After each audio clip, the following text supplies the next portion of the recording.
Davanagere special ಮಂಡಕ್ಕಿ ಉಸ್ಲಿ means ಮಂಡಕ್ಕಿ ತಿಂಡಿ ಹೇಗೆ ಮಾಡೋದು ಅಂತ ತೋರಿಸ್ತೇವೆ ಬನ್ನಿ. ಇದಕ್ಕೆ ಬೇಕಾಗಿರೋ ಐಟಮ್ಸ್ ಏನಂದ್ರೆ, ಒಂದು ನಿಂಬೆಹಣ್ಣನ್ನ 2 ಸ್ಲೈಸ್ ಮಾಡಿ ಇಟ್ಕೊಂಡಿದ್ದೀವಿ, ಒಂದೆಸಲು ಕರಿಬೇವು, ಒಂದು 4ರಿಂದ 5 ಈರುಳ್ಳಿ, 7ರಿಂದ 8 ಹಸಿಮೆಣಸಿನ್ಕಾಯಿನ ಕಟ್ ಮಾಡ್ಕೊಂಡು ಇಟ್ಕೊಂಡಿದ್ದೀವಿ. ಬನ್ನಿ ಅದನ್ನ ಹೇಗೆ ಮಾಡೋದು ಅಂತ ನೋಡೋಣ. 6 ಟೇಬಲ್ ಸ್ಪೂನ್ ಎಣ್ಣೆಯನ್ನ ಒಂದು ಬಾಣಲಿಗೆ ಹಾಕೊಂಡು ಹಿಡ್ಕೊಂಡಿದ್ದೀವಿ. ಅರ್ಧ ಟೀ ಸ್ಪೂನ್ ಸಾಸಿವೆಯನ್ನು ಕೂಡ ಹಾಕ್ತಿದ್ದೀವಿ. ನೋಡ್ತಾ ಇರ್ಬೋದು, ಅದು ಚಟಪಟ ಅಂತ ಸಿಡಿತಿದೆ.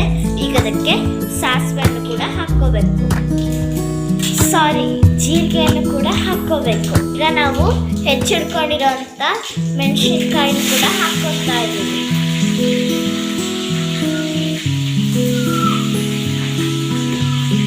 ಈಗ ಅದನ್ನ ನೀಟಾಗಿ ಫ್ರೈ ಮಾಡ್ಕೋಬೇಕು.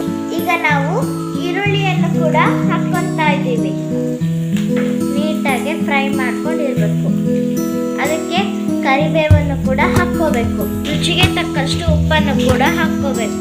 ಇದನ್ನ ನೀಟಾಗಿ ಫ್ರೈ ಮಾಡ್ಕೋಬೇಕು, ಕಂದು ಬಣ್ಣಗೆ ಬರುವ ತನಕ. 1 ಚಿಟಿಕೆಯಷ್ಟು ಅರಿಶಿನ ಪುಡಿಯನ್ನು ಕೂಡ ಹಾಕೋಬೇಕು. ಈ ಥರ ಚೆನ್ನಾಗಿ ಫ್ರೈ ಆದಮೇಲೆ ಆಫ್ ಮಾಡಬೇಕು. ನಮ್ಮ ಗೊಜ್ಜು ರೆಡಿಯಾಗಿದೆ. ಈಗ ನಮ್ಮ ಗೊಜ್ಜು ರೆಡಿಯಾಗಿತ್ತು. ಈಗ ನಾವು ಸ್ವಲ್ಪ ಮಂಡಕ್ಕಿಯನ್ನು ಕೂಡ ತಗೊಂಡಿದ್ದೀವಿ. ಇದನ್ನು ನಾವು ನೀರಿಗೆ ಹಾಕ್ಬಿಟ್ಟು ನೀಟಾಗಿ ನೆನೆಸಿ ವಾಶ್ ಮಾಡಬೇಕು. ಬನ್ನಿ ನೋಡೋಣ ಹೇಗೆ ವಾಶ್ ಮಾಡೋದು. ಮಂಡಕ್ಕಿಯನ್ನು ಸ್ವಲ್ಪವಾಗಿ ನೀರಲ್ಲಿ ಹಾಕ್ಕೊಂಡು ನೀಟಾಗಿ ತೊಳೆದು ನೆನೆಸ್ಬೇಕು. ನೋಡ್ತಾ ಇರ್ಬೋದು ಯಾವ ಥರ ನಾವು ತೊಳಿತಾ ಇದ್ದೀವಿ. ಅದನ್ನೆಲ್ಲ ತೊಳೆದಾದ್ಮೇಲೆ ಈ ಥರ ಕೈಯಲ್ಲಿ ಹಿಂಡಬೇಕು. ಅದರಲ್ಲಿರೋ ನೀರಿನ ಅಂಶ ಎಲ್ಲ ಹೋಗಬೇಕು. ಈಗ ನಾವೇನು ಹಿಂಡ್ಕೊಂಡಿದ್ದೀವೋ ಅದನ್ನು ಗೊಜ್ಜಿಗೆ ಹಾಕ್ಕೋಬೇಕು. ಇದನ್ನು ನೀಟಾಗಿ ಈ ಥರ ಮಿಕ್ಸ್ ಮಾಡ್ಕೋಬೇಕು. ಮಂಡಕ್ಕಿ ಹಾಕಿದ ನಂತರ ನಿಂಬೆಹಣ್ಣಿನ ರಸವನ್ನು ಕೂಡ ಹಿಂಡ್ಕೊಳ್ತಾ ಇದ್ದೀವಿ. ನಾವು ಸ್ವಲ್ಪ ಕೊತ್ತಂಬರಿ ಸೊಪ್ಪನ್ನು ಕೂಡ ತಗೊಂಡಿದ್ದೀವಿ. ಕೊತ್ತಂಬರಿ ಸೊಪ್ಪನ್ನು ಅದರ ಮೇಲೆ ಹಾಕ್ತಾ ಇದ್ದೀವಿ.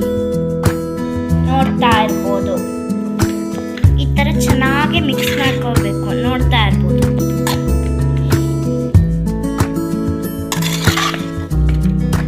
ಒಂದು ಅರ್ಧ ಟೇಬಲ್ ಸ್ಪೂನ್ ಕಡಲೆ ಪುಡಿಯನ್ನು ಕೂಡ ಹಾಕ್ಕೊತಾ ಇದ್ದೀವಿ.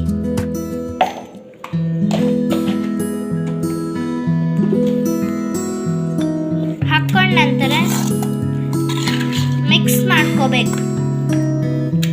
ನಮ್ಮ ದಾವಣಗೆರೆ ಸ್ಪೆಷಲ್ ಮಂಡಕ್ಕಿ ತಿಂಡಿ ರೆಡಿ. ಇದನ್ನ ಟೇಸ್ಟ್ ಮಾಡಿ ಹೇಗಿದೆ ಅಂತ ಹೇಳ್ತೀನಿ ಬನ್ನಿ.